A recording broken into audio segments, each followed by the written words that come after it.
na sa kanila ang mabuting asal at mabait lang kasi nga mga demonyo sila. Kaya tama yan. Sumigaw lahat ng galit! Lahat ng galit na galit! Ang hindi matatapos ang galit bukas!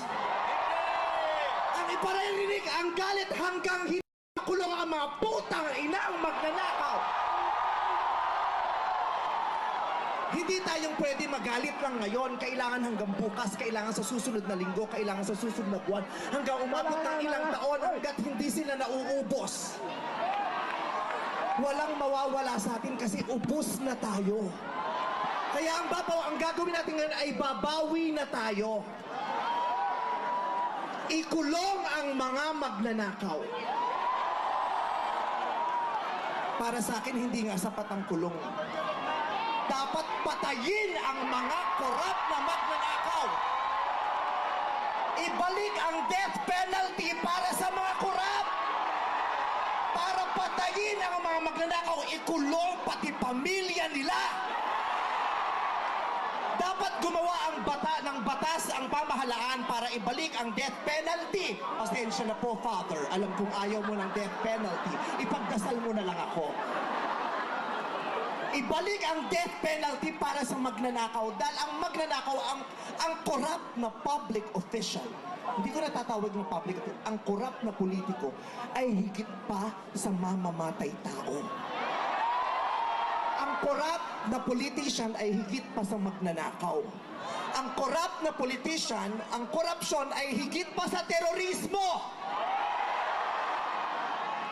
Ang mga terorista namimili lamang ng lugar at panahon kung kailan aatake.